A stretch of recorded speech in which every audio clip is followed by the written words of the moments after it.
Hello दोस्तों, स्वागत है आपका हमारे YouTube channel CG exam hub पर। आज हम इस वीडियो के माध्यम से छत्तीसगढ़ में होने वाली प्री बीएड और डीएड के ऊपर प्रश्न देखेंगे, जिसमें हमारा आज का टॉपिक है शिक्षण अभिरुचि। के अंदर हम देखेंगे किशोर शिक्षार्थी की संज्ञात्मक और मनोवैज्ञानिक विशेषताएं, जिसमें हम 1 से 25 प्रश्न देखेंगे। तो आज का पहला प्रश्न है, जीन पियाजे के अनुसार 12 वर्ष के बाद का बालक संज्ञात्मक विकास की किस अवस्था में प्रवेश करता है। अगर आप हमारे चैनल में नए हो दोस्तों, तो चैनल को सब्सक्राइब कर बेल आइकन प्रेस जरूर कर दें, ताकि हमारी सभी आने वाली वीडियो आप तक पहुंच जाए। पहला ऑप्शन है संवेदी पेशी अवस्था, दूसरा है पूर्व संक्रियात्मक अवस्था, तीसरा है मूर्त संक्रियात्मक अवस्था, चौथा है औपचारिक संक्रियात्मक अवस्था। अगर आपको इसका सही उत्तर पता हो तो कमेंट बॉक्स में ज़रूर कमेंट करें। तो इसका सही उत्तर है ऑप्शन नंबर डी। 11 से 12 वर्ष के बाद बालक अमूर्त चिंतन और तर्क करने की क्षमता विकसित कर लेता है, जिसे औपचारिक संक्रियात्मक अवस्था कहते हैं। अगला प्रश्न है, किशोरों में अधिज्ञान यानी मेटाकॉग्निशन का क्षमता का क्या अर्थ है। पहला ऑप्शन है दूसरे के ज्ञान की नकल करना, दूसरा ऑप्शन है अपनी स्वयं की विचार प्रक्रियाओं और सीखने के तरीके पर सोचना, तीसरा है केवल तथ्यों को याद रखना, चौथा है बिना सोचे समझे उत्तर देना। तो इसका सही उत्तर ऑप्शन नंबर बी।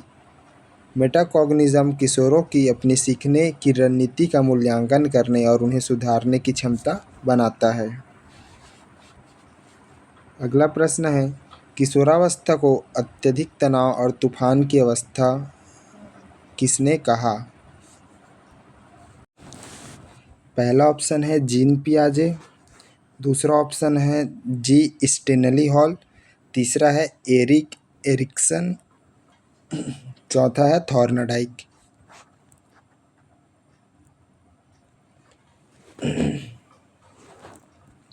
तो इसका सही उत्तर option number B. Stanley Hall ने 1904 में किशोरों के संयोगात्मक परिवर्तन को दिखाने के लिए इस वाक्य का प्रयोग किया था। अगला प्रश्न है, किशोरों की काल्पनिक दर्शन इमेजिनरी ऑडियंस का भावना क्या दर्शाता है। पहला ऑप्शन है बहुत अधिक टीवी देखना, दूसरा है यह विश्वास कि हर कोई उनके व्यवहार और लुक्स को देख रहा है, तीसरा है अभिनय करने की इच्छा, चौथा है अकेलेपन का डर। तो इसका सही उत्तर है ऑप्शन नंबर बी। यह किशोर आह्वान के एक रूप है। यह छात्रों को लगता है कि वह हमेशा दूसरों की नज़र में रहे। अगला प्रश्न है, निम्नलिखित में से कौन सी संज्ञात्मक विशेषण किशोरावस्था के दौरान विकसित होती है। पहला ऑप्शन है केवल मूर्त वस्तुओं के बारे में सोचना, दूसरा है परिकल्पनात्मक तर्क और अपूर्त विचार, तीसरा है भाषा विकास और अभाव, चौथा है केवल इंद्रियों द्वारा सीखना। तो इसका सही उत्तर ऑप्शन नंबर बी। किशोर उन अवस्थियों के बारे में सोच सकते हैं जो उनके सामने प्रत्यक्ष रूप से मौजूद नहीं हैं। अगला प्रश्न है, किशोरों में व्यक्तिगत मिथन का क्या अर्थ है। पहला ऑप्शन है पुरानी कहानियों को याद रखना, दूसरा है यह महसूस करना कि उनके अनुभव और भावनाएं अद्वितीय और अजेय है, तीसरा है झूठ बोलना, चौथा है दूसरों की नकल करना। तो इसका सही उत्तर ऑप्शन नंबर बी। इसके कारण किशोरों को लगता है कि उन्हें कोई नहीं समझ सकता और वे जोखिम भरे कार्य को खुद को सुरक्षित मानते हैं। अगला प्रश्न है, किशोरावस्था में बुद्धि का विकास किस स्तर तक पहुंचता है। पहला ऑप्शन है रुक जाता है, दूसरा है अपने अधिकतम शिखर या की ओर बढ़ता है, तीसरा है घटता है, चौथा है बाल्यावस्था से कम होता है। तो इसका सही उत्तर है ऑप्शन नंबर बी। अधिकांश मानसिक क्षमताओं और जटिल तर्क का विकास किसी काल में अमूर्त प्राप्त करता है। अगला प्रश्न है, किशोरों के चिंतन में लचीलापन का क्या अर्थ है? पहला ऑप्शन है विचारों को जल्दी जल्दी बदलना। दूसरा ऑप्शन है यह समस्या के कई संभावनाएं समाधान पर विचार करने की क्षमता। तीसरा है निर्णय ना ले पाना। चौथा है दूसरों की बात में आ जाना। तो इसका सही उत्तर है ऑप्शन नंबर बी। संज्ञानात्मक परिपक्वता के कारण किशोर एक ही मुद्दे पर विभिन्न दृष्टिकोण से देख सकते हैं।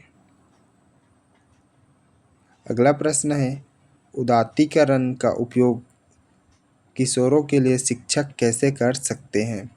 पहला ऑप्शन है उन्हें दंड देकर। दूसरा है उनकी संयोगात्मक ऊर्जा को कला या खेल जैसे रचनात्मक कार्यों में लगाकर। तीसरा है उन्हें बहुत गृह कार्य देकर। चौथा है उनकी अपेक्षा करके। तो इसका सही उत्तर है ऑप्शन नंबर बी। यह एक मानसिक प्रक्रिया है जहां छात्र की दमिता भावनाओं को सामाजिक रूप से स्वीकार कर रचनात्मक मार्ग दिया जाता है। अगला प्रश्न है, किशोरों में सृजनात्मक चिंतन को बढ़ावा देने के लिए शिक्षक को क्या करना चाहिए? पहला ऑप्शन है केवल रटने को प्रोत्साहित करना। दूसरा है स्वतंत्रता सोच और नए विचार का स्वागत करना। तीसरा है कक्षा में अनुशासन के नाम पर चुप कराना। चौथा है केवल पाठ्य पुस्तक पढ़ाना। तो इसका सही उत्तर ऑप्शन नंबर बी। किशोरों में की मौलिकता और नवीनता को स्वीकार करने से उनकी सृजन शक्ति बढ़ती है। अगला प्रश्न है, किशोरावस्था में स्मृति के संदर्भ में कौन सा कथन सत्य है? पहला ऑप्शन है तार्किक स्मृति का विकास होता है। दूसरा है स्मृति पूरी तरह लुप्त हो जाती है। तीसरा है केवल रटत स्मृति होती है। चौथा है स्मृति का कोई विकास नहीं होता। तो इसका सही उत्तर ऑप्शन नंबर ए। जब किशोर तथ्यों को उनके पीछे की ओर और तर्क के आधार पर याद करता है तो याद करना शुरू करता है। अगला प्रश्न है, किशोरों में द्विस्वप्न देखने की प्रवृत्ति का कारण क्या है? पहला ऑप्शन है आँखों की बीमारी। दूसरा है वर्तमान की अतृप्त इच्छाओं और कल्पनाओं की पूर्ति करना। तीसरा है आलस्य। चौथा है अधिक नींद आना। आंसर पता हो तो ज़रूर कमेंट बॉक्स में कमेंट करें। तो इसका सही उत्तर ऑप्शन नंबर बी। किशोर अपनी आकांक्षाओं को पूरा होते हुए देखने के लिए कल्पना की दुनिया का सहारा लेता है। अगला प्रश्न है, किशोरों के संज्ञानात्मक विकास को प्रभावित करने का मुख्य कारक कौन सा है? पहला ऑप्शन है केवल वंशानुक्रम। दूसरा है केवल वातावरण। तीसरा है वंशानुक्रम और आमतौर वातावरण का अंतक्रिया। चौथा है केवल भोजन। तो इसका सही उत्तर ऑप्शन नंबर बी सी। छात्र की आनुवंशिक क्षमता और उसे मिलने वाला शैक्षिक परिवेश दोनों ही उनकी बुद्धि का निर्धारण करते हैं। अगला प्रश्न है, किशोर का स्व पहचान का निर्माण किसे वैज्ञानिक सिद्धांत का मुख्य भाग है? पहला ऑप्शन है जीन पियाजे। दूसरा है B.F. स्किनर। तीसरा है एरिक एरिक्सन। चौथा है पॉवेल। तो इसका उत्तर तो इसमें दिख ही रहा है। तो इसका सही उत्तर होगा option number C, Erik Erikson. Erikson के किशोरावस्था की पहचान बनाम भूमिका भ्रम की अवस्था कहा है? अगला प्रश्न है, किशोरों की जिज्ञासा को शांत करने की सर्वोत्तम तरीका क्या है? पहला ऑप्शन है उन्हें डांटना, दूसरा है उनके प्रश्नों का तर्कित और वैज्ञानिक आंसर देना, तीसरा है उन्हें चुप करने को कहना, चौथा है बाद में बताने का वादा करना और टाल देना। तो इसका सही उत्तर ऑप्शन नंबर बी। उनको किशोरों को तर्क शक्ति उन्हें तब तक स्पष्ट नहीं होने देती जब तक उन्हें ठोस स्पष्टीकरण ना मिल जाए। अगला प्रश्न है, शिक्षण अभिरुचि खंड में किशोर मनोवैज्ञानिक का अध्ययन क्यों आवश्यक है? पहला ऑप्शन है परीक्षा के अंक बढ़ाने के लिए, दूसरा है छात्रों के व्यवहार को समझने और प्रभावी शिक्षण योजना के बनाने के लिए, तीसरा है स्कूल की सजावट के लिए, चौथा है केवल ज्ञान दिखाने के लिए। तो इसका सही उत्तर ऑप्शन नंबर बी, छात्रों के व्यवहार को समझने और प्रभावी शिक्षण योजना बनाने के लिए। अगला प्रश्न है, किशोरों में तर्क शक्ति का विकास करने के लिए शिक्षण को कक्षा में क्या आयोजित करना चाहिए? पहला ऑप्शन है केवल भाषण, दूसरा ऑप्शन है वाद विवाद और समूह चर्चा, तीसरा है मौन पाठ, चौथा है डिस्कशन। तो इसका सही उत्तर ऑप्शन नंबर बी, चर्चा के माध्यम से किशोरों को उनके विचार और तर्क संगत रूप से प्रस्तुत करने का अवसर मिलता है। अगला प्रश्न है, किशोरावस्था में मानसिक स्वतंत्रता की इच्छा का अर्थ क्या है? पहला ऑप्शन है स्कूल न जाना, दूसरा है अंधविश्वास और थोपे गए विचार पर सवाल उठाना, तीसरा है घर छोड़ देना, चौथा है पढ़ाई न करना। तो इसका सही उत्तर ऑप्शन नंबर बी, किशोर हर बात को बिना किसी प्रमाण को ये स्वीकार करने के बजाय उसे अपनी बुद्धि की कसौटी पर कसना चाहता है।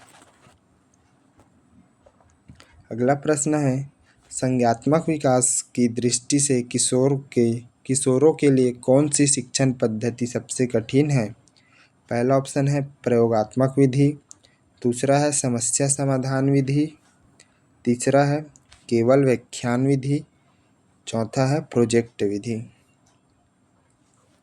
तो इसका सही उत्तर ऑप्शन नंबर सी, केवल व्याख्यान विधि। केवल बैठकर सुनना किशोरों की संक्रिया और जिज्ञासा को शांत नहीं कर पाता।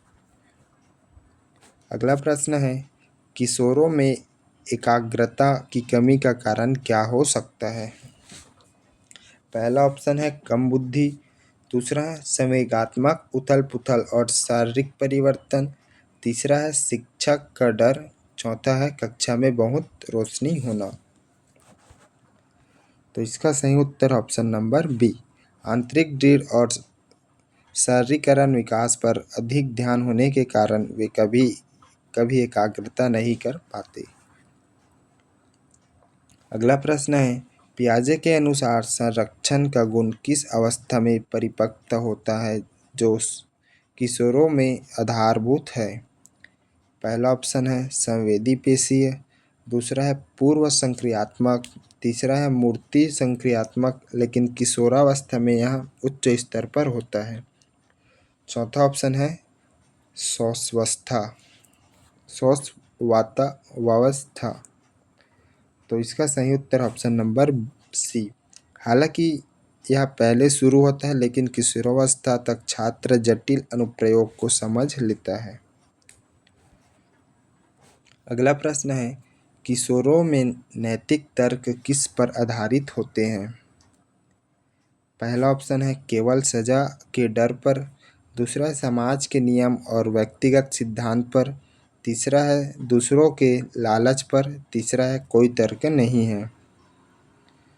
तो इसका सही उत्तर ऑप्शन नंबर बी, कोल्हरबर्ग के अनुसार किशोर उत्तर परिस्थिति नैतिक की ओर बढ़ने लगते हैं। अगला प्रश्न है, किशोर परीक्षार्थी किस प्रकार की जानकारी को जल्द सीखते हैं? पहला ऑप्शन है जो उनके जीवन और भविष्य से संबंधित हो, दूसरा है जो पूरी तरह अप्रासंगिक हो, तीसरा है जो बहुत पुरानी और उबाऊ हो। चौथा है जिसमें केवल रटना हो।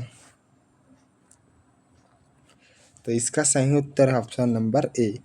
किशोरों की शिक्षा को उनके वास्तविक अनुभव और लक्ष्यों से जोड़ना अनिवार्य है। अगला प्रश्न है अमूर्त चिंतन का एक उदाहरण है। पहला ऑप्शन है सामने सामने रखी गेंद को देखना। दूसरा है ईमानदारी या न्याय जैसे विचार पर विचार करना।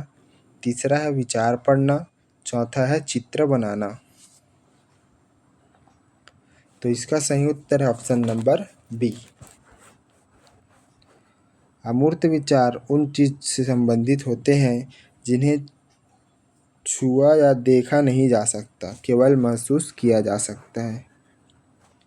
अगला प्रश्न है किशोरावस्था में भाषा विकास का क्या स्वरूप होता है। पहला ऑप्शन है शब्दकोश सीमित हो जाता है। दूसरा है वे संकेत का प्रयोग बंद कर देते हैं। तीसरा है भाषा में मुहावरा व्यंग और जटिल संरचनाएं का प्रयोग बढ़ जाता है। चौथा है वे बोलना कम कर देते हैं। तो इसका सही उत्तर है ऑप्शन नंबर सी। संज्ञात्मक परिपक्व भाषा को अधिक प्रभावी और वैचारिक बनाती है। तो इसी के साथ आज का 25 प्रश्न पूरा होता है दोस्तों। अगर आपको वीडियो थोड़ा सा भी अच्छा लगा हो तो चैनल को सब्सक्राइब कर बेल आइकन प्रेस जरूर कर दें और प्यारा सा कमेंट जरूर करें। अपने एक दोस्तों तक ज़रूर शेयर करें। मिलते हैं नेक्स्ट वीडियो में, तब तक आप हमारे चैनल में जाकर और वीडियो देख सकते हैं।